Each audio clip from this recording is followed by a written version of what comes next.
Welcome back to the Boundary Corner podcast. Brian Siegler, What's up, buddy? we made it. We made it. We It's made game it. week. It is game week. College football has kicked off. So before we do anything else tonight, a toast, a Here we cheers go. to the beginning of the 2021 season. Yes, sir.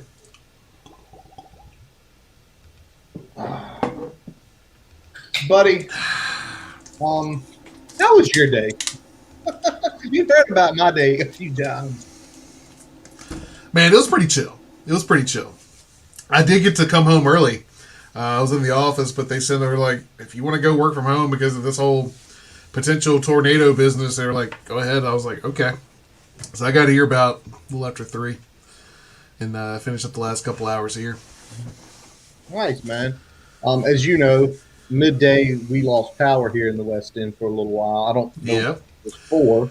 We were crossing our fingers. You sent me the window. I was like, 7's a little close for comfort for a window But it to worked. get this thing rolling. But hey, shout out Dominion Power.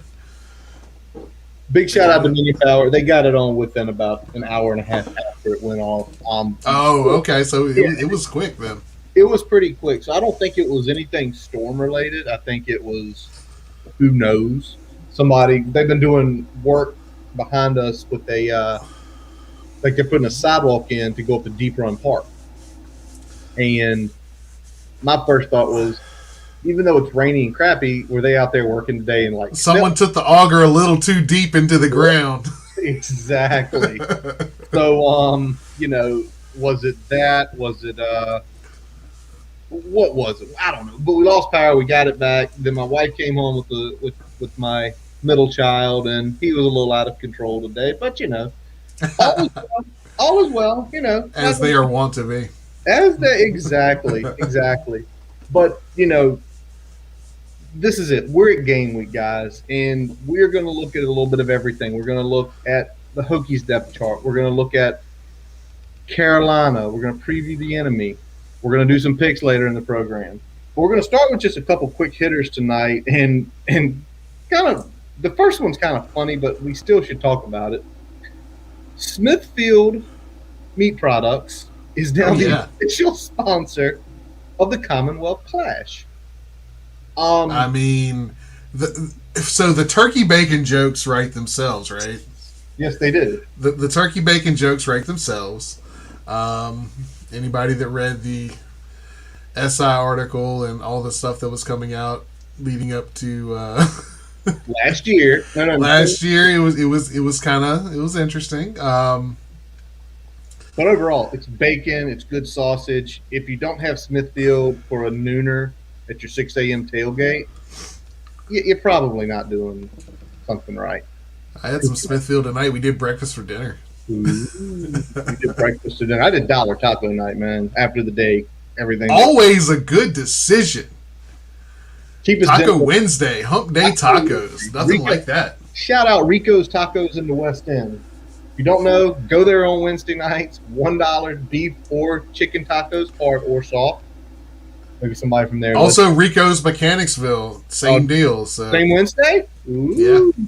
But it's cool to see someone. It's actually, to me, it's cool to see Smithfield, someone in state, sponsor the rivalry. There's going to be a little monetary coming into the pockets of both schools, which is always a plus. And again, it's a brand synonymous with Virginia, but it was just one of those funny things that we had to mention. Now, the other, not funny thing, but really cool thing this week, Brian, I'm sure you read it just like I did. And if you see me turning my head, folks, I have Jacksonville State UAB up here. UAB is up 17-0. The line 16.5. I was like, take the 16.5, but Jacksonville State's doing nothing offensively. Back to what I was saying. Earlier this week, ACC Network announces Eddie Royal is going to be joining the ACC Network as part of the All-ACC Network News and Information Show. And he's going to do some weekly appearances throughout the season every Thursday. He's also going to do commentary on some ACC Network games. His first will be Tech Middle Tennessee State. I mean, this is – this. Go ahead. I was going to say, good. That's great for Eddie, great for Virginia Tech. And good for the ACC network.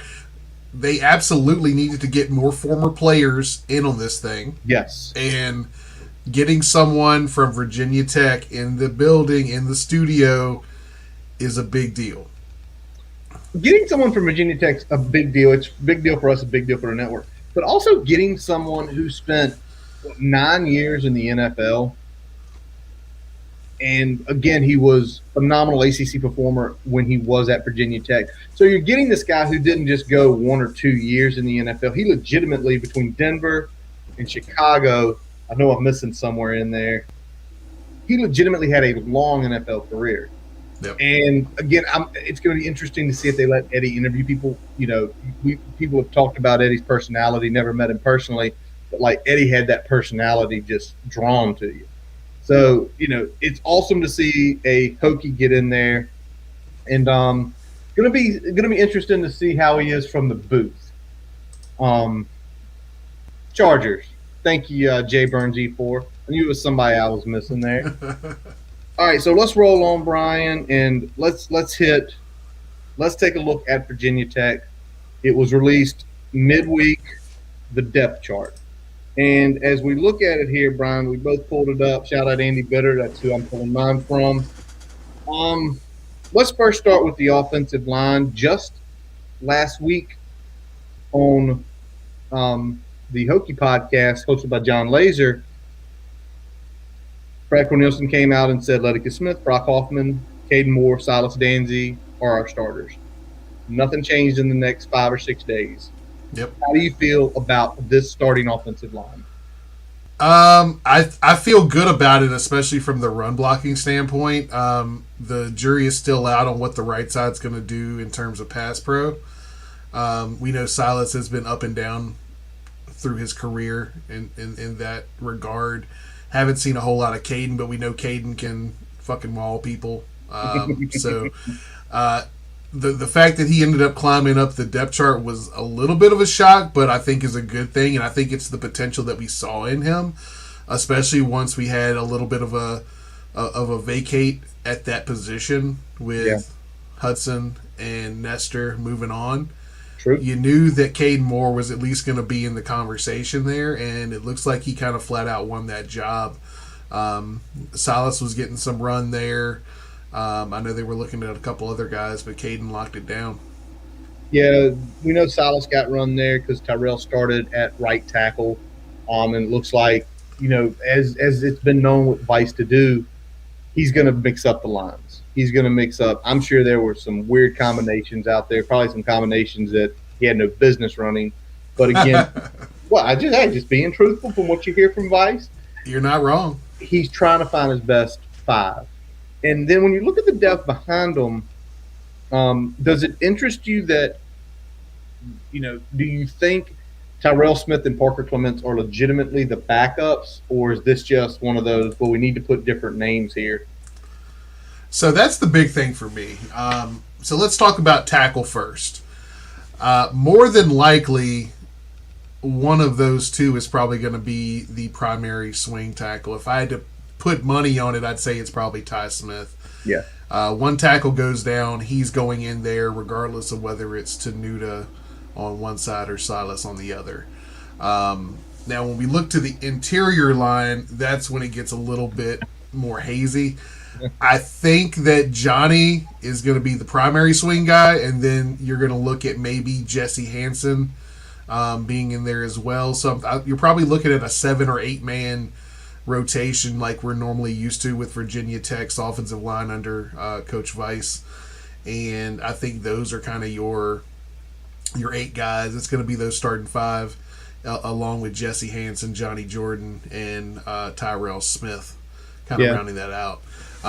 You got a Jack Hollyfield slated in as the number 2 right guard, but 4 people are going to have to get injured before you see him hit the field, even as currently constructed. So there's unless all 5 starters go down at one time, you're not seeing Jack Hollyfield. You're not seeing Jack Hollyfield at but all. It does say something that he's already making some noise at the interior offensive line as well. Though I think long term we're probably looking at him as more of a center than a guard.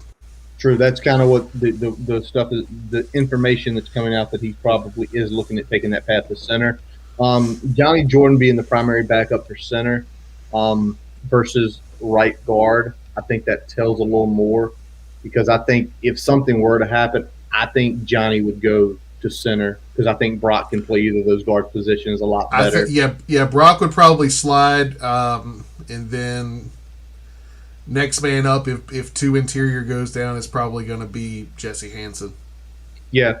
And I think you mentioned something in the past that you believe that if Brock slid to any guard position, he wouldn't be the center calling the plays, but he would be calling from wherever he is on the line if he's on the interior.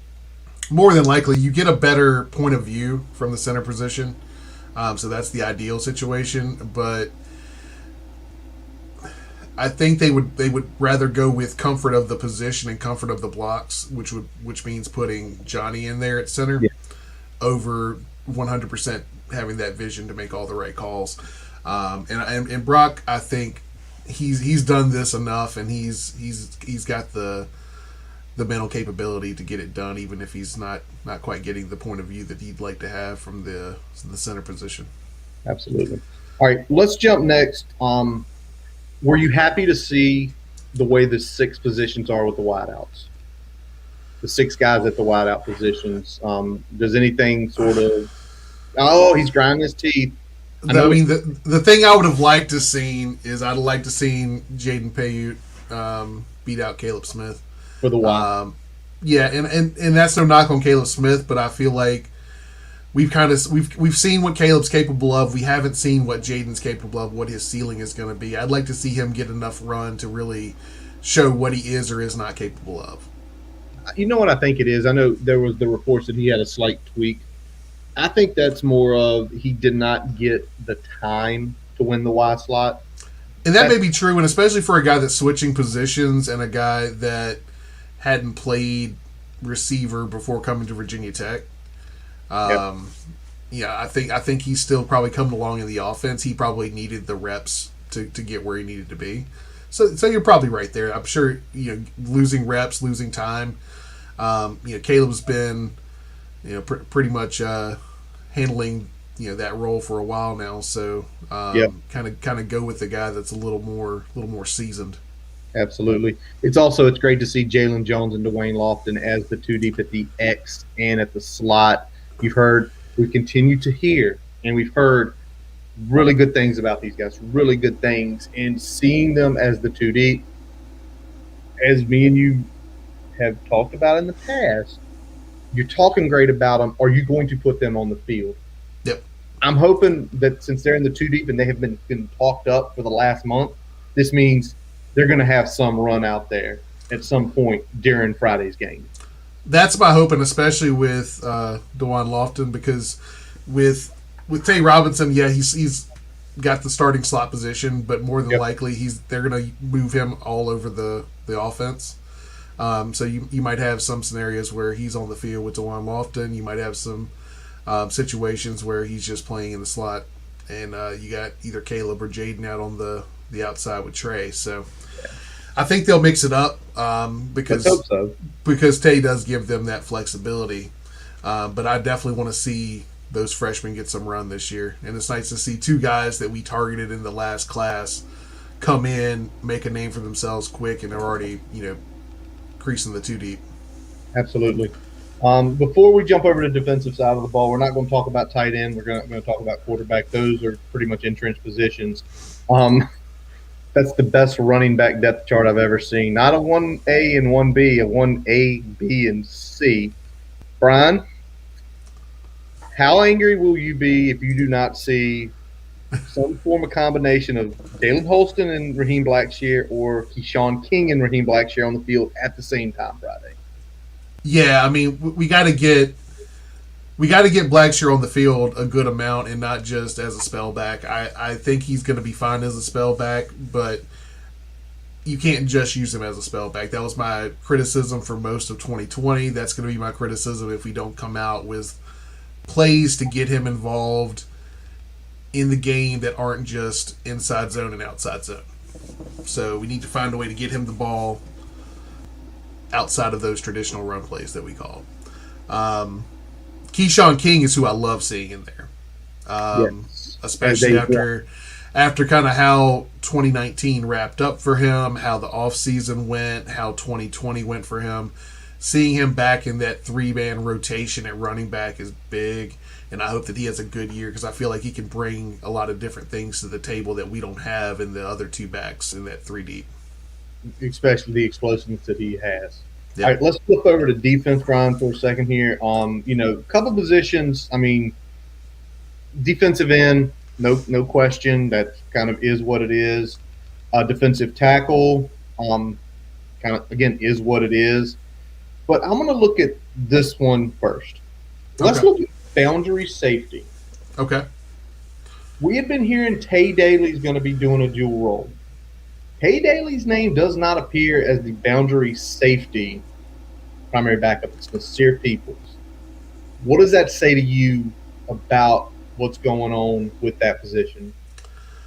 So if we're following the same logic that we followed with offensive line, okay, it's almost like once a guy's name is put in one position, he's not going to be put in another position. Even though on offensive line, we know that if right guard goes down, more than likely we're seeing Johnny Jordan at one position or the other.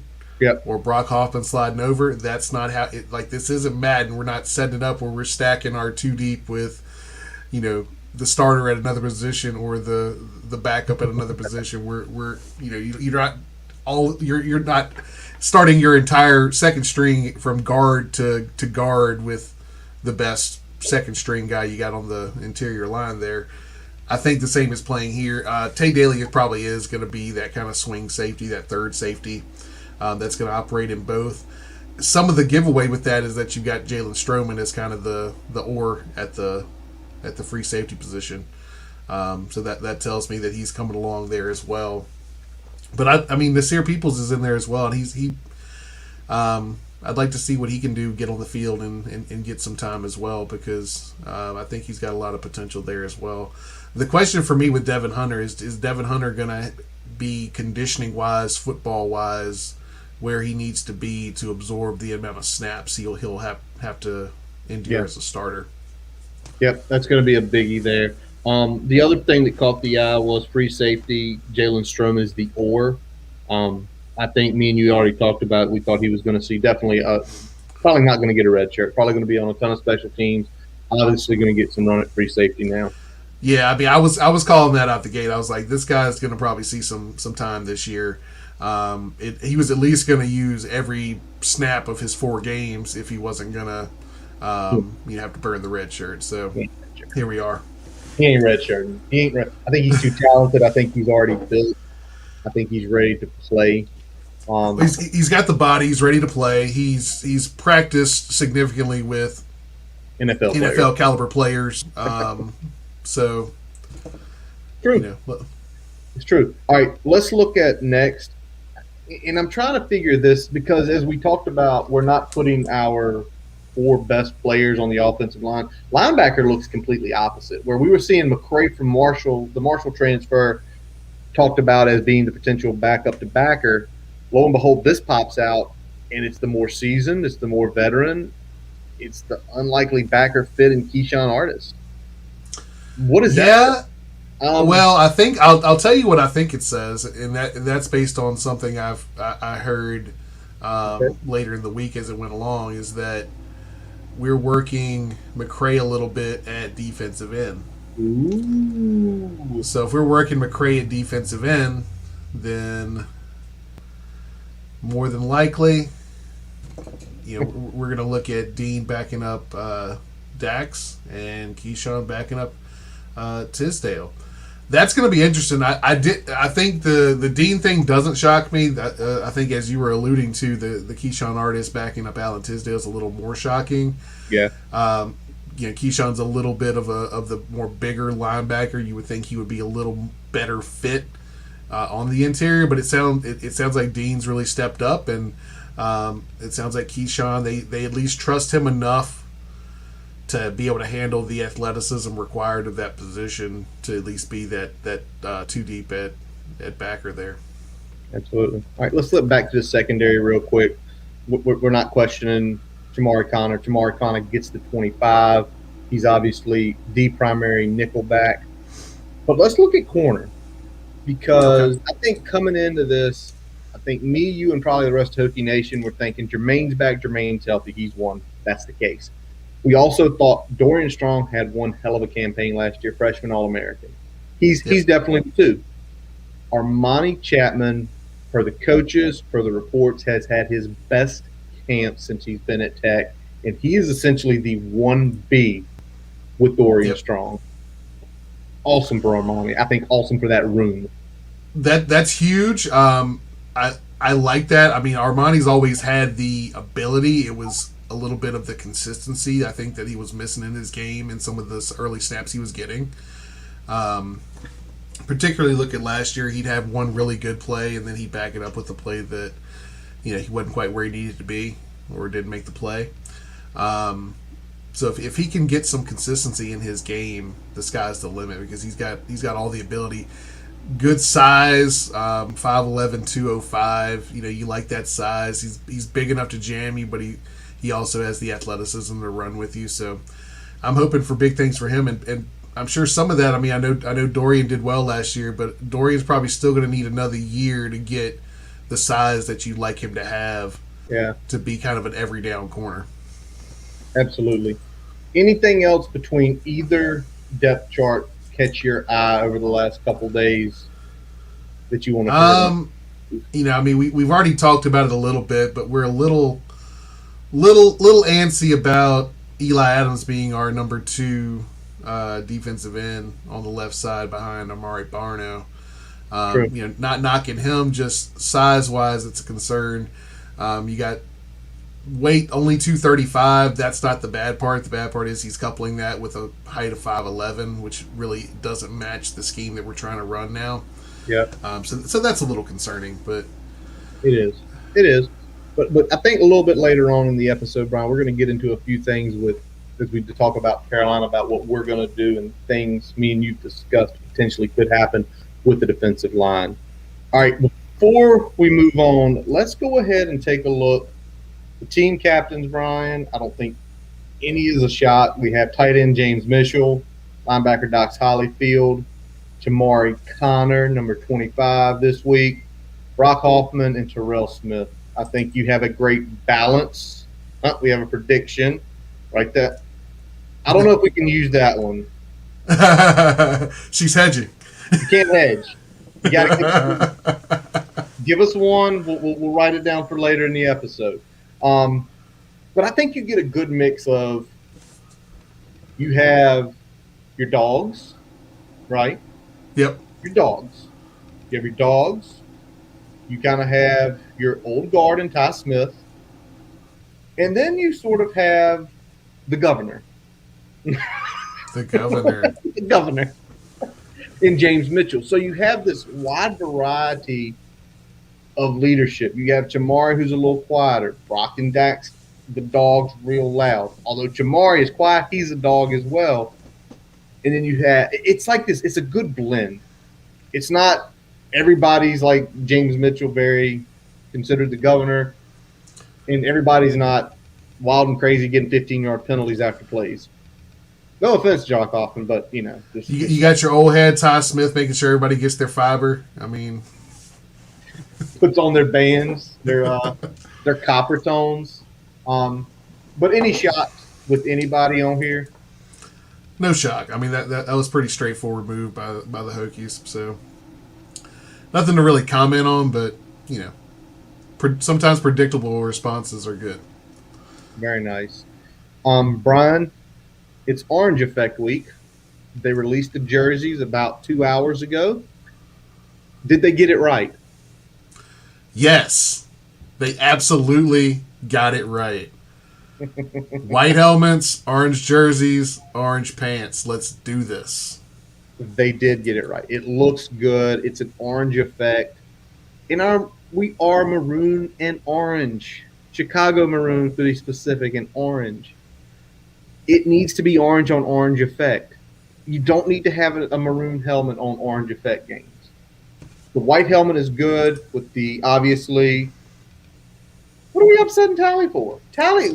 He's saying that they made this move so he don't upset Tally. Yeah. No, I think Tally was definitely flying the orange flag for sure. He was definitely. But I think what it is you're seeing a more. I think there's some people internally that we're getting inside the locker room that is seeing this stuff and say, why are we wearing orange effect, white pants, orange jersey, maroon helmet? That makes no sense. So to me, they got it right. You know, the thing is I look in my closet, I don't think I have a maroon effect t-shirt or an orange effect t-shirt or an orange Hokie shirt at all. So, make a purchase, dude. What? I don't know. It's all my life. I always bought, the maroon and orange. It's always just been like that, man. All right. So, guys, before we get into our main topic tonight of taking a look at the enemy UNC, we are going to take a quick pause for a message from our digital partners. As we take a quick break, we'd like to tell you about getting your free website report from our digital partner, Grassroots Digital Marketing Studio. They'll tell you how your website ranks on Google, on-site SEO, and social media. No commitment to buy anything. You can get your free report by visiting grassrootsdigitalstudio.com/free-website-report. Now back to the episode. All right, big guy, let's start it off here. We are going to take a look at the UNC offense first. And before you can say anything about the UNC offense, you have to start with Sam Howell, projected first-round pick for next year, a guy who in his 2 seasons of starting, 68 touchdowns, 14 interceptions, 64% completion percentages, 1-1 record against the Hokies. Last time he stepped in lane was the epic overtime game that he did lose. Yep. And, Brian, as I was going through some of the stats and data, I looked at the PFF chart. And as I started looking at the PFF chart and kind of talking with you, I started noticing a trend. If I looked at the left side throws for Sam Howell, that is his primary. He was above average, super red, which means he's making those throws. They're getting big plays. It was impressive because on the left side, it wasn't just the 0 to 10. It was the 10 to 20 and even further down the field. So excellent going to the left side. And then you kind of go over the middle of the field, the 5 to 12-yard range. Really, really good. Really good. Get beyond 12 yards, though, he starts becoming average to below average on those fields in the middle of the field between the hashes. Caught my eye. Obviously, me and you had a conversation about it. But before we get to all of it, there's that last piece. I look to the right side. And, buddy, that thing was a lot of white, so average, and a lot of blue, below average. So I'm going to give you this. What is this telling us about Sam Howell? Is it saying – what do you think it's saying? Because one side of the field, he's killing it. Then you go to the middle, he does okay past a certain yardage. And then on the right side, good Lord, it's ice cold. Well, if you looked at the tape, the way they aligned Dyami Brown last year, he was primarily on the left-hand side of the offensive formation.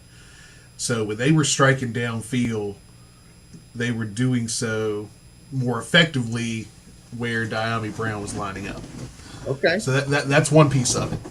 And he was the primary deep threat. So that's why you're seeing plays further down the field have more effect on that side. So that's the big thing with that. The question that we're going to be talking about is, Sam Howell, I mean, even if he repeats what he did last year, that's going to be a damn good campaign for that team, right? Yeah. So I don't necessarily think that there's areas of concern for him, but we'll see if having a little bit more of a balanced receiving core may end up either negatively or positively impacting kind of where those throws were going compared to last year and what the effectiveness of those throws are. All right. So you mentioned the left side and the deep. What about the middle? Why was it 5 to 12? It looks like he was killing, but it didn't get much further than that. Is that something to do with possibly Daz? Yeah, Daz was primarily working from the slot, working underneath. They weren't running a bunch of seams or posts from the slot with him. It was a lot of corners, ends, digs, essentially man beaters. Okay. They were running a lot of routes like that. We saw um, some problems that created for Chamari Connor in last year's game before he you know got the got the kick out there. So we'll see if they're able to do that with another guy we're talking about here in a little bit, replace some of that production. But yeah, that's why Howell is so effective though, is because when he identifies and has a good relationship with a target, he can hit them effectively down the field. But underneath, he kind of peppers everybody, even though a guy like Daz Newsome was doing some special things in getting open and getting some of those releases that gave him a big window to get the ball in there. All right. So we effectively get to see on Friday night the importance of Daz, the importance of Diami in that chart. And even more so that it was announced earlier this week that the most experienced returning starter for UNC, Bo Corrales, is out. Yep. He is out for this game. And that's going to be a big thing in terms of kind of those third downs and in the red zone, because Bo Corrales isn't necessarily breaking away big time down the field, but he is the stick mover. He's the guy getting those hard yards outside the hashes there, running those slants, having a big body to be able to get position against smaller corners, some of those safeties. So not having him in there definitely takes some of that size mismatch out of this wide receiver core. Oh, yeah. We probably won't have as much in terms of physicality mismatch anymore there. No. So, I mean, that's helpful for the Hokies. We'll see if they're able to take advantage of it, though. Absolutely. But he's 6'3", he's 205. He was having a good season last year before he got injured.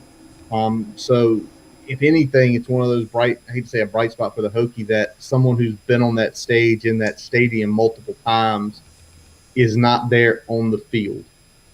Now, let's go ahead and look at, Copry Brown, because Diami's little brother got to go in and replace Big Brother's production from last year. And, I mean, he backs it up. He was a 4-star out of Charlotte. He's a 4.49 speed guy out of the 40. Had some plays last year, 15 for 337. His big game was against Wake Forest, where he got 3 for 76 and a couple touchdowns. Can he replace Big Brother's 2,800 yards? That's to be seen. From a physical standpoint, I mean, he's every bit of the athlete as his brother. Probably a hair faster at the top end. We'll see if he's got that game-breaking route running that Diami brought to the table. Yeah. Word is, though, that he is questionable, or at least potentially limited for this game. So we'll see how much we see of him. He's actually listed kind of as the number 2 this week, and I think that has something to do with them not 100% sure whether he's ready to go. So it'll be interesting to see if he's able to play a significant amount of snaps, enough snaps to really show us, what he's got. Well, I think something you mentioned to me, and this is coming from Brian, so I'm going to give you credit for it, Brian. You say about that lower body injury, what we're going to probably find out quick is if he's able to make those lateral cuts. Can he still run slants? Can he still run quick moves? Or if he's just going to be a fly and a go guy, or maybe a post. If you see some of that's going to depend on what the injury is. If it's like a hammy, that's actually going to be harder to go that top end. But if it's something joint related, then you're looking at planning and cutting is going to become a problem. So it really kind of depends on what that lower body injury is. But we'll probably find out pretty quick if he gets on the field for a series what those limitations look like. Yep. I think either way, though, Brian, it takes out a dynamic of their offense. If it's the hammy and you lose that 4.49 speed to go downfield, Tommy Brown killed people last year. And if you It does limit it limits what he would be able to do if it's the hammy and he can't get top end on us. That will limit kind of what the tools that he brings to the table, if you will. Absolutely. Now, obviously, Daz is gone. You got Josh Downs, and now the way it looks, Josh Downs is kind of going to have to be that guy on Friday night. He's primarily going to be working out of the slot. He's definitely a talented kid, but that's a lot to ask for his first game out of the gate. Yeah, and I'll say this about Downs: the difference between Downs and Daz. Downs has a little bit more of that over the top big playability than Daz did, whereas Daz was really good in and out of breaks, in and out of cuts, running routes. Downs can hurt you kind of both ways. So it'll be interesting, as we talked about earlier with, kind of where Sam Howell likes to go with the football.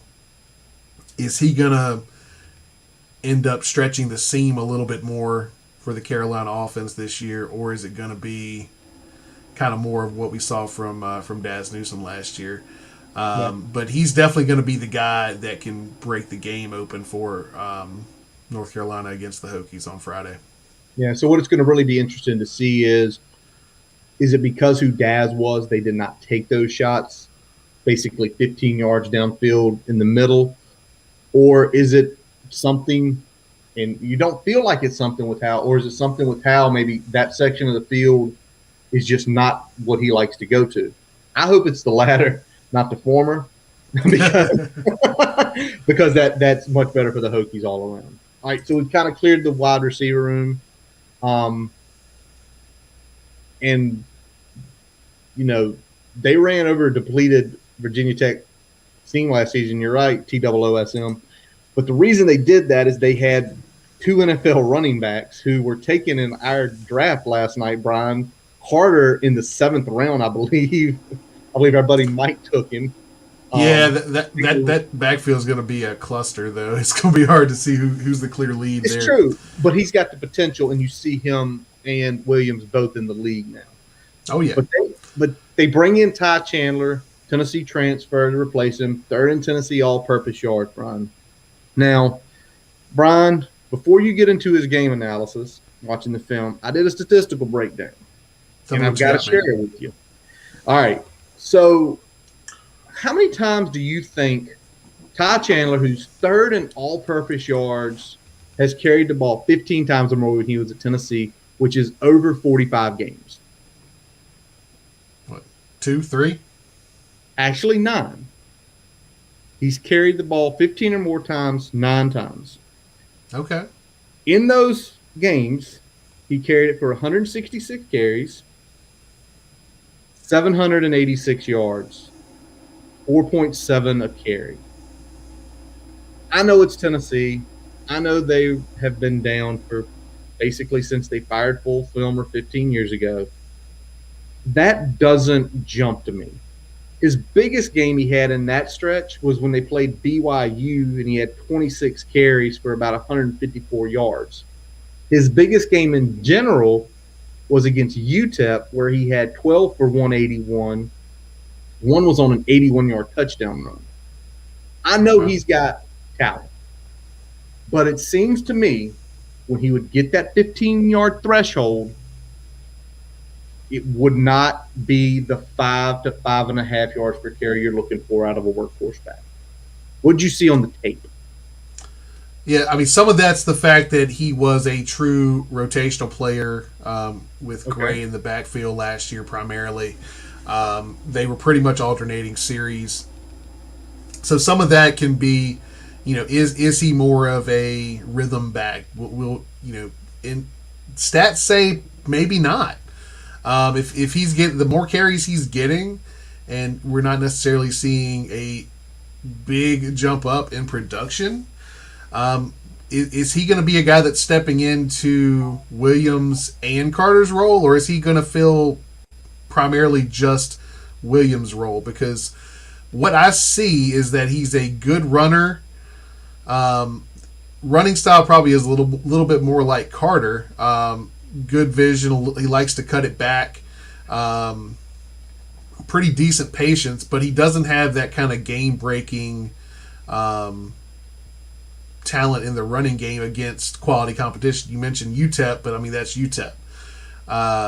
You're supposed to do that against UTEP. If show me you breaking a 50-yarder against SEC schools, and I'll say okay, let's have a conversation. But I didn't see a ton of big plays from him. I saw some good vision and some solid yards, a couple negative plays. He's really fluid in the pass game, though. Catches the ball well, gets upfield, makes guys miss in space. And I'll talk a little bit more about his blocking here. So when he's chipping, when he's helping, when it's designed, he does a good job. When he's got to pick up blitzes, all bets are off. Oh, really? Yes. Because we blitzed about one every 3 plays last year with J Ham's defense. So, I mean, I saw him whiff a couple times. I saw him get the wrong read a couple times. So, I mean, there's definitely potential there to get him confused if he's blocking for Sam Howell. Now, the difference between what Tennessee was doing and what UNC does is that they're a little bit quicker with the trigger in that RPO. okay. So the ball's out a lot more fluid than it was for Tennessee last season. Gotcha. Now, one thing you just mentioned, and I think probably maybe what he is going to satisfy, is Carter and Williams, combined for about 550 receiving yards last year. And maybe that's what he is. Maybe he takes that element, that's his element. I can't foresee this guy. I can't foresee right now this guy getting 1,400 yards. I can't. I mean, he might replace one of their production. I don't foresee him coming in and putting up a Khalil Herbert type season. All right. Well, for Carter the and Tar Williams Heels. were 1,200 and 1,100 yards last year. Yeah. On both under 160 carries. That's where they killed people. It was they split that backfield perfectly. They both averaged over 7 a carry. Yep. And I see. Well, they were explosive and efficient, and I think that's the thing is that, I think when you bring in a Ty Chandler, you'll get the efficiency. I don't know if you're going to get the explosion night in, night out. We'll see. And we'll see if maybe some of their younger backs, again, they've got talent. Can they come out and quickly step to the plate? And again, between the running backs and the wide receivers, replacing career 10,000 scrimmage yards, which is insane. All right, Brian, I'm not even going to go too much on this guy. Asim Richards, the left tackle, anchor in the line. What do you see on the 3-star?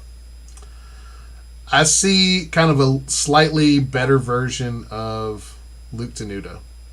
Okay. Slight. Okay. They remind me a lot of each other. Pretty solid in the run game. I'd say very very much above average to borderline great, I should say. Pass pro is hit or miss, and a lot of it depends on how well Richards gets a set in that first punch. When he does well, he gets those first 2 steps in there. He locks you down. He does a good job of staying in front of the man once he stopped that initial burst. He is susceptible to the speed rush. It is, if he misses the punch, it's very much an Olay situation. We saw that how, thankfully for them, gets the ball out quick, but they took a lot of sacks last year. And that's not knocking Richards. I mean, I think he's a very solid left tackle, but I think there are some holes in his game I think we can exploit, especially with Amari Barno. Absolutely. And Brian, as we were looking through data, tape, me and you looked back to the Notre Dame game last year when Carolina and them hooked up in late November. And in that game for Notre Dame, a gentleman by the name of Adetokunbo Ogundenasia, 6'5", 260 pounds, 2 sacks, 2 tackles for loss. I know you looked a little bit of that tape. Does he remind you of Barno a little bit? A little bit. And that wasn't a great game for Richards. And overall, it wasn't a great game for that offensive line. No. When we talk about the offensive line in general, they had really good games against us and a couple other guys last year, but they were very much a steady to up and down line at other points of the season. So they are veteran. They know they've played with each other a lot. They've got a lot of snaps under their belt, but they're not elite at any individual position across that board. Right now, their experience and the system that they're in is their biggest attribute.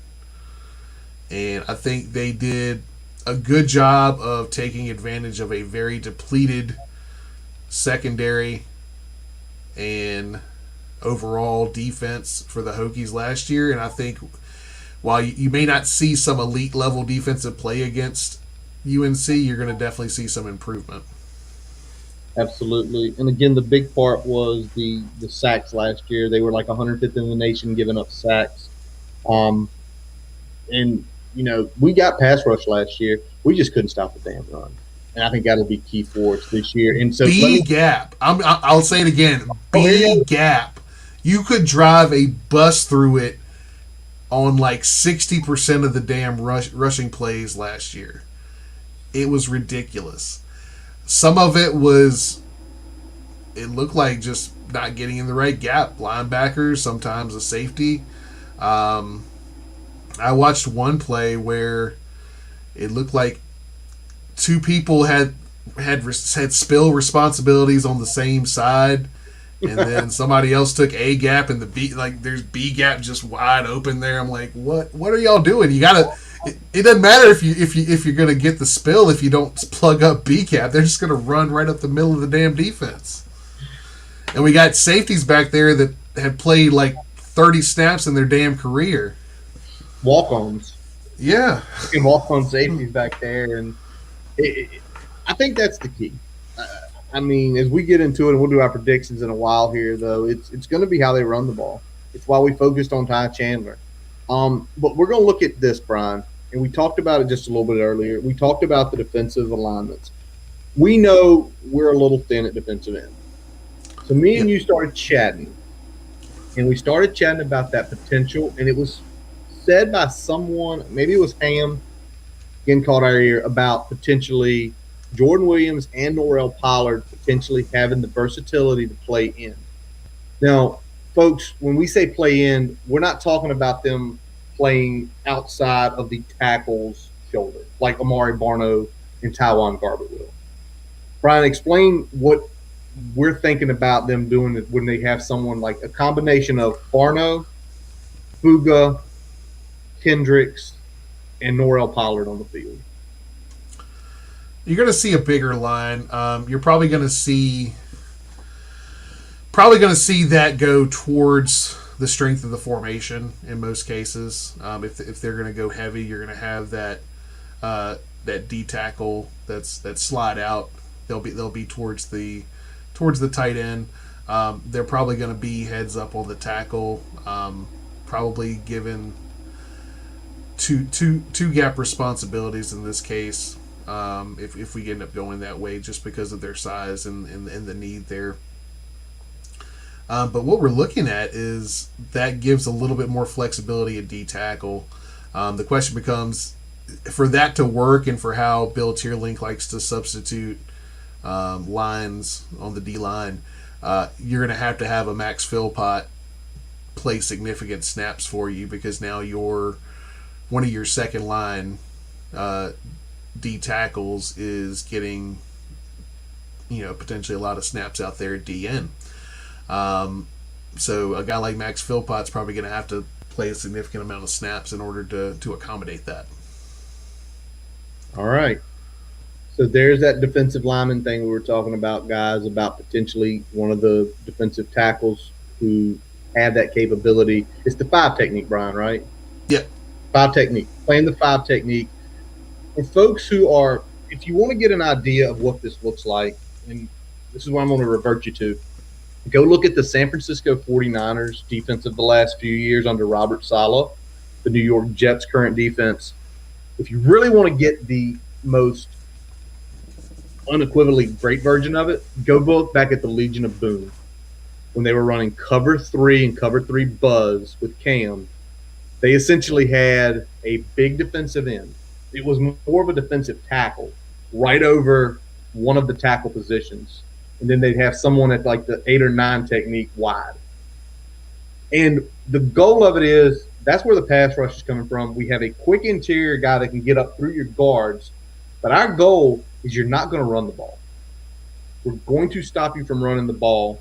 And if you do, we know where you're going to attempt to run the ball. And we're going to have athletic linebackers get into those gaps. So go back, look at those tapes. That's our thought process. Now, Brian, we've already discussed the receivers, and me and you went into the coverages. When I gave you this data, you screamed something at me, and I'm going to let you scream it again. Brian, last year, 60% of the time, Virginia Tech played a cover 3, a cover 4, a quarter. What do you think we're doing against Carolina? We're going cover 6, quarters to the left as much as possible. And why are we doing this? Because we're trying to take away where Sam Howell likes to go deep with the football. And if you take away where Sam Howell likes to go deep with the football, you're not going to get railroaded. He might beat you by 1,000 cuts. But when you have to make 1,000 cuts, you can eventually miss. You can eventually make a mistake. Well, look at the scores. The majority of the scores last year, it was big plays in the running game, big shots to Diami Brown. Yep. That was like, what, 28 or 35 of their points? Let me get the old score up here. Let me effort it real quick because I had it up there a few minutes ago. This is efforting in real time. They were 8-4 last year. They consider that one of their greatest seasons of all time. Don't forget that, folks. That was one of their greatest seasons of all time. All right, here we go. Diami Brown, 37-yard pass. Diami Brown, 43-yard pass. They were both touchdowns. 55, Michael Carter, 62-yard run. So 21 of their 56 points were big play scores. 30 yards or more.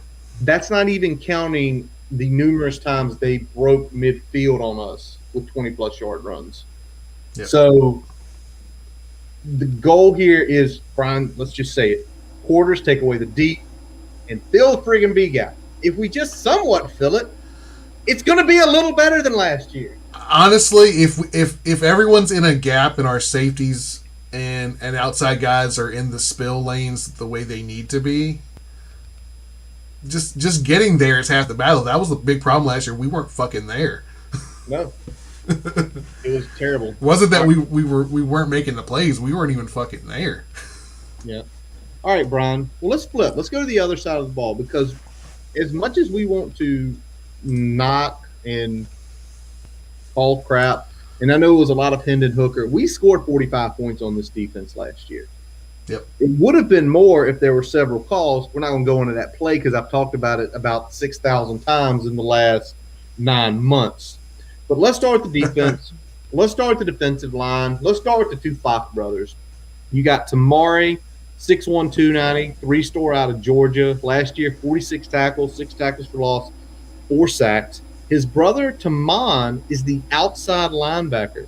Also 3-star, 6'3", 260, completely different body type, different style, 36 tackles, 10.5 for loss, 7 sacks. What do each of them bring to the table? And let's start with Tamari, the bigger of the two. He's got a motor for a big guy, and that's what scares me. If I had to pick a poison with this too, Tamari is scarier to me, and that's only because he's going to do a good job of containing some of our run game, but he's also going to impact the pass game with that motor. Now, in terms of just being afraid of our quarterback taking a hit and potentially getting injured, Timon Fox, man. He's got speed, good combination of size and speed. Kind of play. I mean, they've got that. It's the 2-4-5. It's a hybrid defense. Um, you know, a lot of times Timon Fox is out there standing up. Sometimes he's a stand-up edge rusher. Sometimes he's just an outside linebacker. Sometimes he's got his hand in the dirt. They will switch up their alignments the entire game, so you got to be ready for it. And Tamari is the player that scares me, but the versatility of Timon Fox and how he can kind of do a lot of different things for that defense is why he's such a valuable asset for them. Absolutely. And obviously, folks, we check in with our buddies who coach and everything like that. And our buddy Robbie Compton, who was, back during our camp episode, hit him up tonight for a little while, and he said keep an eye on one of the younger defensive ends, Keyshawn Silver. And I looked up Silver. He was a top 30 player last year, 4-star, 6'3", 285 pounds. That sounds like he is a Tamari Fox clone just about. So it's another name. I don't know if we'll see him this year where he is on the depth chart, but just one of those guys. All right, Brian, let's roll from the defensive line to the linebacking core. And, they are having to replace Chase Surratt. 91 tackles, 7.5 tackles for loss, 6 sacks, an interception. I mean, he essentially, what he did, you better record that tally, okay? He essentially was the quarterback of that defense, much like he had been the quarterback previously. He's got to be replaced, Brian. And unfortunately, he's being replaced by a guy we took way too much interest in just a few years ago in Eugene Asante out of Westfield, the 4-star here in Virginia. So they came into state, took a top 10 player. Shit we've been talking about for the last few years. Keep the top 10 guys in state because he would be having to do something in our defense this year if he was still here. But, Brian, he had 5 games last year playing 24 tackles. The amount of production he has to replace is insane. So what does he have to do to become – I mean, I'm not saying replace Chase, right? I don't think you replace that, but become efficient enough to where it doesn't hurt their defense. So he's also replacing production, but also the quarterback of the defense, which is ironic because he was previously a quarterback himself. And so that's going to be the bigger thing for Eugene Asante is being able to replace that because, they did get up some run yardage last year, but he was kind of the Chaz Surratt was acting as the kind of the cleaner, right? He's the guy that, based on alignments and kind of the hybrid things they do, he was able to clean up the messes where those, 8 or 10 yard gains didn't turn into 40 or 50 yard gains. He's making all those tackles just beyond the line of scrimmage, but he was also versatile enough, to get in the backfield and cause some havoc there as well. Asante is a very gifted athlete and a good tackler. I don't think he's going to have a huge problem stepping into that role. The question's going to be is that does he have enough experience between what he had last year and spring and now fall camp to kind of step into that quarterback role of the defense because that's going to be just as important as those physical abilities. Yeah, and that's going to be maybe that's probably going to be less. That's probably not less. That's probably where we're going to see it more. Is because with Surratt, you said something to me that caught my ear this week when we were talking about Chaz Surratt. With Chaz Surratt, everybody was going to be exactly where they needed to be, and he was going to clean up. Yep. Being the cleaner. You just said it a few minutes ago, being the cleaner. The thing is, if the guys aren't in the right place, it's a hell of a lot tougher for the cleaner to go in there and clean it up if 3 guys are out of line versus nobody out of line. And it's very true. I think that's the big piece. Now, I think where it does benefit is he did get to see Surratt do it last year in a way. But, let me ask this. How good's he going to have to be? Because I think the way me and you feel about it is Tay Robinson, James Mitchell are going to be coming over that middle and attacking the weakness of the safeties and then the inexperience of one of the linebackers. Yeah, and I'll talk about this a little more when we get to the cornerbacks here in a little bit, but it's going to be very important because I feel like the game plan we're going to come in with is run the football, work the slot, work the seam, work the digs. We're going to put pressure on the middle part of that defense because we're going to try to get more guys in the box, and we're going to try to get a little bit more cushion on the outside so we can start working some of our receivers without as much pressure on them, because they are going to be physical as hell at the line of scrimmage at the cornerback position. And the guy you're talking about is going to be physical as hell is Storm Duck, 6'1", 205, guy that in 2019 really came into the spotlight. Only played a few games last year. Got injured, but he's back this year. And then obviously, if you're a Hokie fan, it is someone that needs absolutely no introduction to you. The 5-star 20 grams out of the 7'5", who essentially got out of high school quick, got to Carolina quick, played last year. Yep. What do you think for those two guys, Brian? Well, looking at their depth chart, Grimes locked up the number one cornerback position, which is impressive for a guy that, as of this point, at the earliest, he should have been on campus in January. Mm-hmm. Ended up being on campus last year in the fall. Got a full year out of it in terms of playing on the field. And now he's really stepped into a role there where he is the alpha dog in that secondary. But there's a couple other guys that I think in terms of physicality are probably a little more physical than he is. And that's, you already mentioned Storm Duck, but also Kyler McMichael. They're kind of the 2A and 2B at that other cornerback side. And, you know, we've known about Duck. The question with him is going to be, can he return physically to the level of play he was at in 2019? But McMichael got a lot of run last year, and he showed that he was physical. He's got some holes in his game in terms of occasionally let some of the guys get behind him. But he will hit you at the line of scrimmage, jam you up, make sure you can't get to the spot in your route you want to get to. So, Brian, let me ask this real quick. Well, let's answer that question first because it makes sense of what we're talking about here with Duck and Grimes. Brian, do you think a wide receiver is going to go over 1,000 yards? That's our boy Tally shouting out, and we're going to consider James Mitchell in that too. Can we go over 100 yards against this team? Can somebody? I think we're going to struggle to go over 100 yards, especially if we are not able to establish a run early in the game. How well we're able to pass the ball is going to be predicated on the fact that we're able to efficiently gash them in the running game and do it early, unlike last year where we essentially took a quarter and a half to get going in the run game. We need to come out and we need to get some yards against them quick, where they're going to have to commit another safety into the box, and they're going to have to start backing off coverage a little bit at the cornerback position. Yep, and that's a big key, right?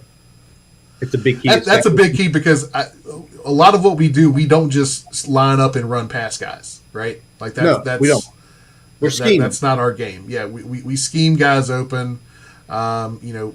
We run some misdirection, then run a guy on a cross-country route like we did with Tay Robinson against Clemson last year. There's a lot of plays like that. If we're going to generate big plays, it's not, okay, well, Trey's running a go. Like that has never been our game. So I think we're going to struggle if we can't get out of some of that. So kind of what you're saying is get the run game going consistently, probably outside inside zone with some jet sweeps. They're 8+ yards a carry. Pop Mitchell, Tay over the middle in hopefully a variety of ways. Maybe some inside screens. Some screens, maybe some outs, some digs, maybe a seam or a post to James Mitchell. You want those safeties somewhere between 10 to 15. You don't want them sitting 15, 20 or further. Because if they're sitting 10 to 15 and we're popping them over and over, eventually your hope is Trey or Tay or Jaden, they miss the jam. There's no safety support. And we go over the top where now Jay Bateman got to make a decision, right? Yep. Jay Bateman. And I mean, you know, you're going to see some jet sweep. There's going to be jet sweeps. and with the guys we have, now I'll say this: I think a wide receiver might go over 100 all-purpose yards. I'd be willing to take that bet. I'll be damn sure willing to take that bet. But saying over 100 is going to depend on how well we come out the gate, running the ball and working the underneath game inside the numbers. So, you know, we're kind of laying out here what things that we need to do, folks, and we're hoping you guys are seeing it. And some of you have already went ahead, clicked the mic at boundarycornerbt.com, and gave us your predictions for this game. Some thoughts from the Terror Dome. So, before me and Brian give our predictions, we're going to hear yours. Hey, this is Truitt. My prediction for the Virginia Tech North Carolina game on Friday is obviously Virginia Tech's going to win, and I'm thinking we're going to win. A solid like 35-24. I think we're going to win by a couple of scores. Just got a good feeling about it. Virginia Tech's definitely going to win it. Go Hokies! North Carolina is going to win this game. 38-28 is my prediction. I think we make things interesting in the first half, but I think second half, North Carolina steps up, makes plays, and makes more plays than us. Having Sam Howell in the backfield is going to be the other difference because our historically bad second half defense is going to give up just too many big plays, and having lack of depth on the defensive line is not going to help either. But I think North Carolina is going to make too many big plays for us to stop and win this game. Also, another safe prediction is Braxton Burmeister over 9.5 rushes and over 2.5 jet sweeps. Easily take those overs. Hokies win 69-0. Go Hokies! 34-28 UNC.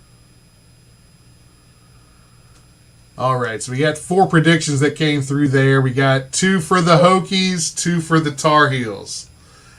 Scores seem to be kind of around that upper 20s, low to mid 30s range. What are you talking about? 69-0. Well, I mean, are we counting that one in terms of a realistic outcome, or is that just... Yes, we are. Yes, shout out Jeremy Hokie Pharmacist. If you've ever heard him talk, you know it's him. If you heard our episode back in December, you know that's him minus Jameson. Or with Jameson. Who knows at this time. All right. So it's time to give our predictions. And I'm going to lead, Brian. All right. And the last time we saw the Hokies, they won 33-15 over UVA to regain the Commonwealth Cup. A few games before that, in a semi-drunken rage after Liberty, I screamed we should fire the coach. I still believe he should have been fired. I do. That's just my feelings on it. But he's our coach this year, and we support him. I got this in the mail the other day, folks. You probably did too. And I'm seeing this game. Shout out Brian Wilkerson. UNC does suck.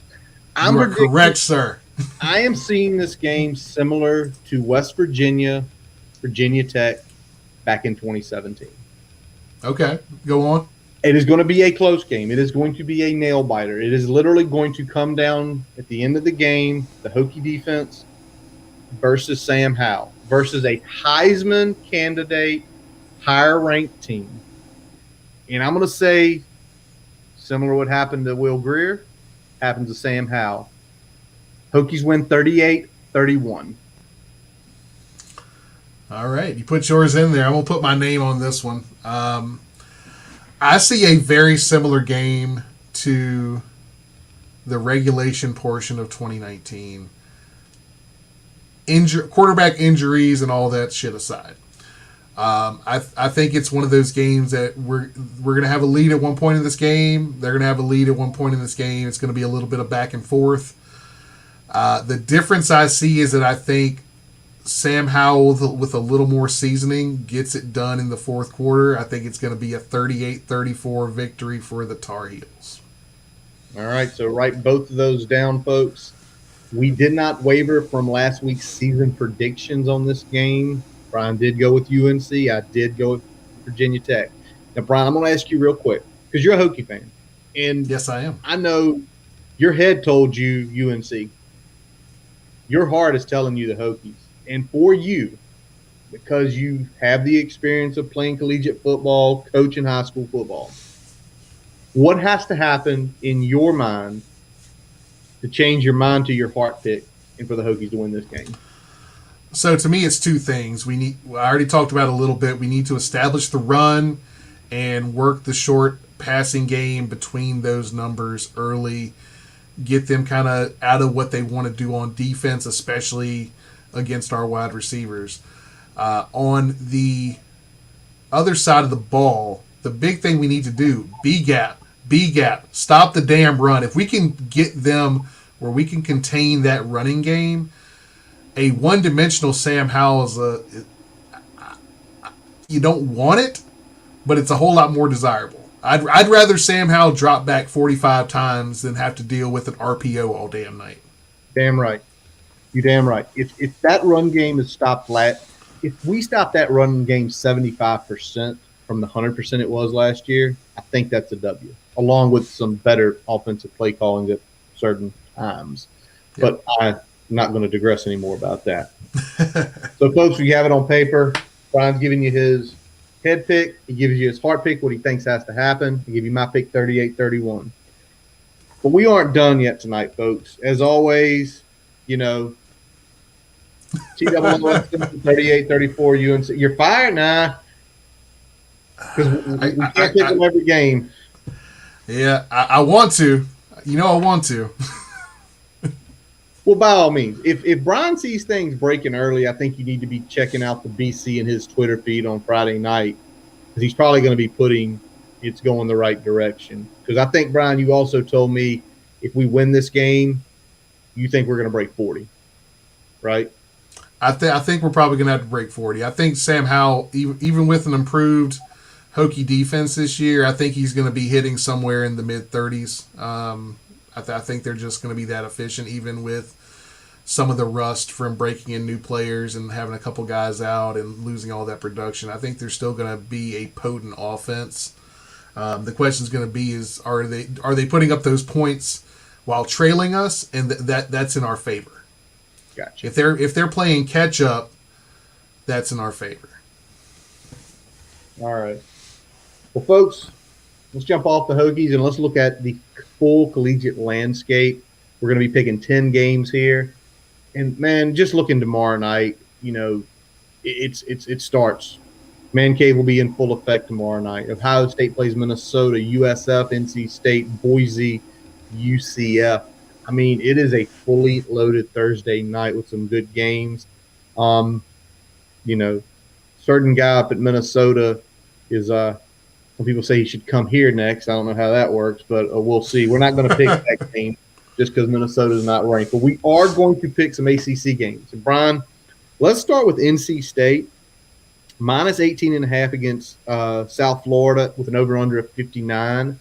I'm going to jump on this one first, Brian. I'm actually going to take USF. I'm going to give me the 18.5 points. Okay. I don't think USF is going to get probably to 20 points. I don't foresee that. But I don't see NC State getting much more than 30. I think NC State wins the game in hand. I think it's never in doubt. But I think 18.5 is way too much to lay on this. So give me USF. What about you? What are you doing with those points? I think NC State's going to cover. I like what they're bringing to the table this year. I think having a little more stability on the offense, they're going to be a much more balanced offensive attack this year. And I think they're going to probably get into the upper 30s, low 40s, and I think that's going to be just enough to get probably about a 20-point victory there. 20-point victory. That is on tomorrow night, folks.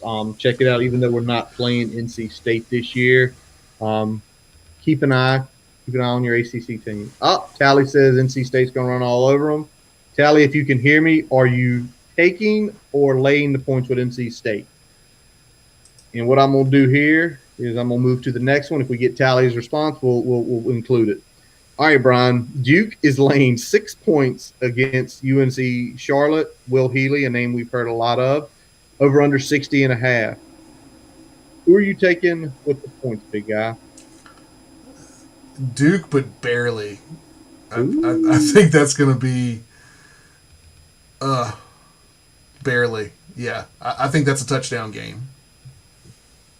I'm with you on that. I think it is too. I don't think UNC Charlotte's there yet, even though Duke is dreadful. I think they figure out a way to win 7 to 10 points. The 60.5, I feel like that's way too low. We saw UNC Charlotte last year, and we've seen Duke's defense. I think that might be the play might actually not to be on the line, because it could be that Duke wins by 4 points because they block a field goal or something. But I think 60.5 is not the number there to go with. I would look at the over-under. Oh, laying the 18.5. All right, write that down. I'm with him. Tally's on MGM, lighten it up. All right, let's roll on to another ACC game on Saturday. Syracuse is laying 2 points against Ohio.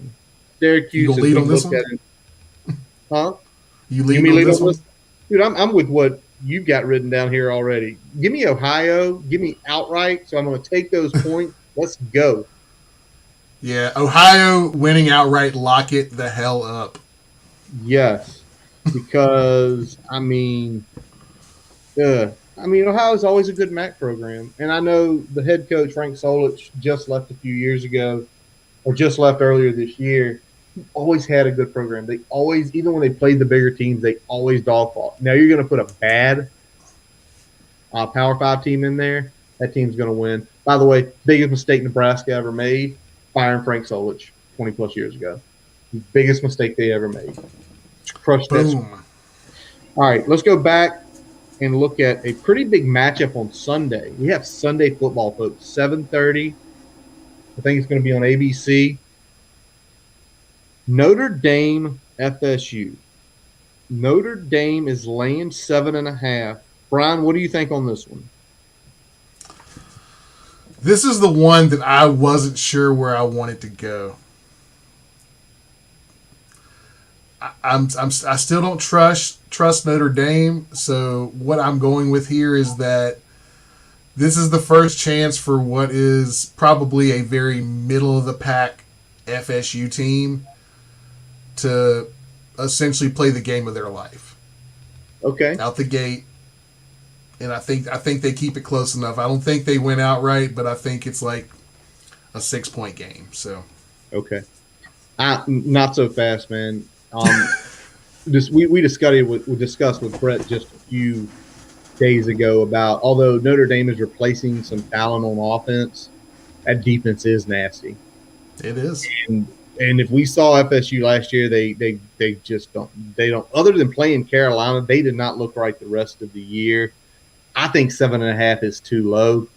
I think this is somewhere between a 14 to 17 point game, because personally, I don't think FSU is going to get to 17.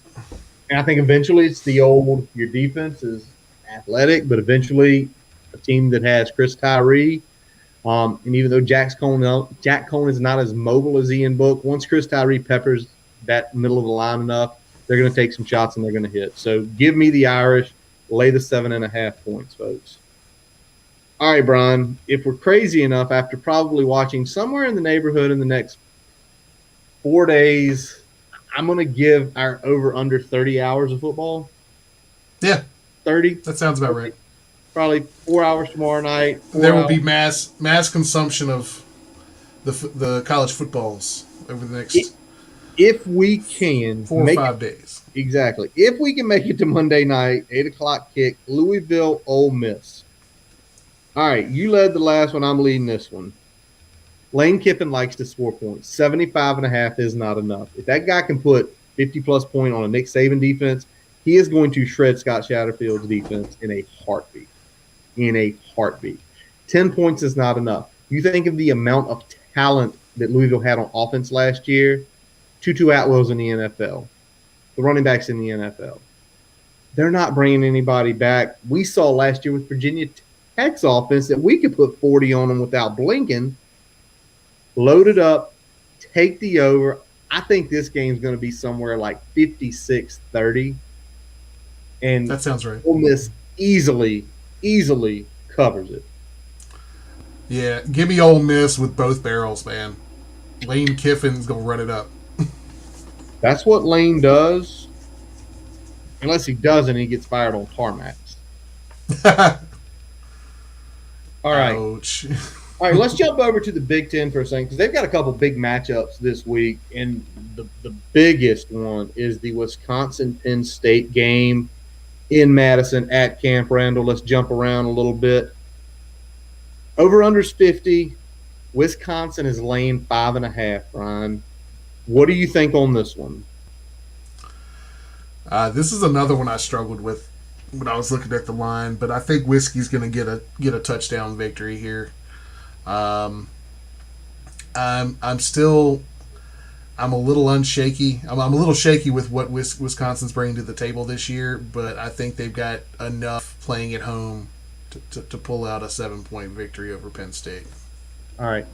I do think Wisconsin's going to win this game, but I think 5.5 is too much. I think this is truly more like a pick 'em. I think this is literally going to be a field goal game.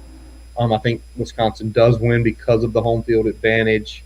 So give me Penn State. I am going to take the points there.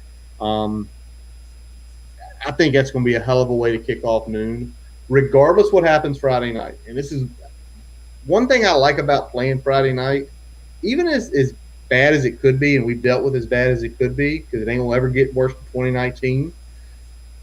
You can compartmentalize it. You can put it away. You can wake up. You can eat a good breakfast, whether you make it yourself or me calling Boy Chuck's and getting some biscuits and gravy sent over to the house. Shout out. Great biscuits and gravy. You can eat that. You can cut on game day, have a beer, and then get into college football. So great one. Now, Brian, let's go to Texas because Appreciate the shout out. That's big time. we really appreciate that. So let's go down to Louisiana Lafayette with Billy Napier against Texas, newly hired Steve Sarkisian. Texas going to the SEC in a few years. Billy Napier stayed at Louisiana Lafayette when he was probably literally the hottest coaching candidate last year. Let's hit Billy Napier real quick before we jump into this game. If Billy Napier goes 9-3 this year down at Lafayette, and let's say we don't have a great season, would you want a redo of a Billy Napier, of a G5 coach having success at a program not normally that successful to be high? That's the big question right now. I don't think I wouldn't. It would have to be the right candidate for me personally. And if Napier has that type of season, I might feel that way. I would prefer a more seasoned P5 coordinator if we ended up having to go that route. All right, I'm feeling you. I want that route too if it happens. The one upside to Napier I'll say is this. Napier has a more regional feel with us, the Clemson ties. He has that mid-Atlantic feel versus where Fu was Tennessee coming from Texas. That's the only thing. But I'm 100% with you. I think you can't go the same route twice. And it's a hard sell for a fan base that by that point is reaching borderline apathy. Yeah. All right. So let's go to the game. Texas is laying 8. Sam Ellinger's in your Colts. So this quarterback's gone. Sark's in with the new system. I can't see them winning this game by more than like 5. I think this is going to be an absolute dogfight because we see how Napier's team plays. I know Sark is a offensive mind, Yep. but Sark's stop as a head coach have been less than impressive. I think it's a dogfight. I think it's going to be probably one of the funnest games of the day. Texas probably wins this game, but ULL keeps it super close. I tell you what you're going to see a lot of. You're going to see a lot of really good drives followed by a handful of 3-and-outs because there's going to be some growing pains with that new offense. There's also going to be a fairly, I'd say, at least athletically talented Texas defense. Lafayette's probably going to have some of those drives where they just can't get anything going, but there's going to be more where they're able to move the ball. And I think Texas might squeak this one out, but I got Lafayette in terms of the spread. All right, so we're agreeing on this one too, folks. It's, again, this is what usually happens. I mean, it is. When you have a good G5 team, they get to say we're going against the world, we're going against Big Bad Texas, and you've got Texas learning something new with Sark.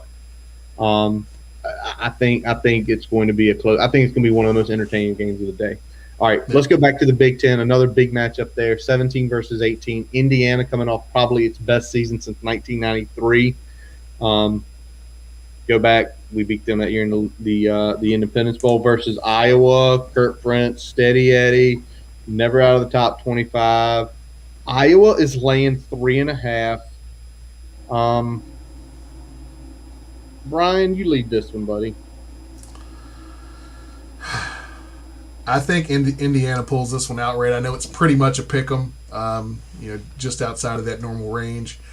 I just like the energy that their coach brings to the table. I like the returning pieces that they have on their offense. So I think they get it done. All right. I'm going to say not so fast on this one. If Penix wasn't coming off an injury, I might lean. But having to go to Kinnick is a stadium that somehow always – anytime they play a good opponent, somehow Iowa always comes out on top. You're getting the points. I'm going to lay the points. I think it's a touchdown game. I think literally it's going to be right on like the number. Like, it's a 46 over-under. It's a 46 over-under. So you're looking at something like a 21 – somewhere it's going to – I will lay 3.5 with Iowa to win by like 7. 21-28. Or somewhere in that realm. The over-under feels a little low for me. I think they'll both be in kind of the upper 20s in the score. But if that was like 51, I think I'd be like, okay, that's where I would question it. But 46, I would definitely hammer the over there. Well, I mean, I would say that, Brian, but then, I go look at Iowa's totals for last year, and it was like 24, 21. They blew out Minnesota by 35, 26, 35, 28. There's nothing there that, like, pops you that says, like, they're going to hit 50 easy. So I think you're right. If it's 50, you might would jump on it, but this number, like, nah, don't do that. All right, man. Let's get to the 2 biggest games of the weekend other than the Hokies. Let's go to Atlanta, man. And it's the U against Alabama. And Alabama is laying – this is an asinine number to me, especially with all they lost. Alabama's laying 19.5. Yeah, this one's crazy. I mean, I got this one just being a close one. I've got this like a 1-score, maybe a 10-point game. So I'm definitely taking Miami here. I think Derek King with another year in that offense, if he's good to go health-wise and can play that whole game, they're going to be there right till the end. I'm with you. I think 19.5 is way too much late. And even if Derek King isn't 100% yet, I think Lashley can keep it off-balanced enough to get to probably the mid-20s against Alabama. Yeah. But I think it's more of Manny Diaz. Manny Diaz is a damn good defensive coordinator. He's a damn good defensive coach. You've got Bryce Young as essentially a redshirt freshman starting. Bryce Young was a 5-star. He was an all-caliber type guy. And we don't know who he's throwing to because Devonta Smith is gone. Najee Harris, he ain't handing the ball off to them. Yep. You know, they got guys. Are they going to be gelled enough? Is there going to be some growing pains with that, right there. especially on the offensive side of the ball? Defense, they're probably going to be able to step in and be as stout as usual. But 19.5 is too much. I think what you say is they're right there to the end. I think Alabama finds scoring. I think it's somewhere like 38-30. I think it's going to be a really entertaining game in the afternoon because I think Miami's defense will keep them in it long enough. I just don't think they'll close the door. Yeah. I was thinking like somewhere like 42-33, 42-35 was kind of where I was heading. Somewhere between 8 and 10. Let me ask this. Are you seeing this as more of a back and forth, or are you seeing this more like an Oklahoma-Alabama bowl game where Bama jumped out quick like 17, but with Kyler Murray, essentially you get the dollar store version of a Kyler Murray and De'Aaron King, where they're going to start finding pieces? I think it's going to be the other way around. I think some of the growing pains, I think Miami's going to jump out on them being the more experienced team with so much returning talent, and then Bama's going to claw their way back in it as they kind of settle in and then take the lead probably, just before the turn into the fourth quarter, and then it's kind of an arm's length run to the buzzer there. Got it. All right, well, let's go to the last one, the big game Saturday night in Charlotte. Uga versus Clemson. Clemson's laying 3. This is an over-under of 51. Clemson obviously lost Trevor Lawrence. Uga has lost quite a few guys in their camp. Brian, I'm going to lead this one off, man, and I'm going to tell you what. I don't think JT Daniels is going to know what hits him with the way that Clemson defense is. I think it's going to be a good game, but I think Clemson's going to win by 10 points because I don't think Georgia's going to get to 20. Okay. So, Clemson, I'll lay the 3. I've got the Bulldogs squeaking one out. All right. Squeaking it out. You're taking 3 and they're winning. Yep. All right. All right, so write that one down. I think the veteran quarterback gets it done. And that's really the difference maker for me. All righty. Well, Brian, other than we got a 5-star punter today, is there any other news? Nothing big that I can see right now, buddy. I think we're good to roll on. All right. Well, folks, that is going to wrap up this episode of the Boundary Corner podcast. I'm Curtis Wilson. I'm Brian Siegler. Visit our website at boundarycornerbt.com to listen to all of our episodes. While you're there, do not forget to follow us on Twitter, Facebook, and subscribe on YouTube. Also, for your podcast listening, Spotify, Amazon, Apple. And if you're looking to join the Hokie Club and help to achieve the Reach for Excellence, please visit our boundarycornerbt.com/giving to get started. As always, we let our buddy Jason Long play us out. After the game on Friday night, if you're over in Roanoke, check him out at the Grand Farmers Market in Roanoke from 8 o'clock to 8 a.m. to 12 p.m. Check him out on Spotify and Apple Music. And as always, let's go. Hokies!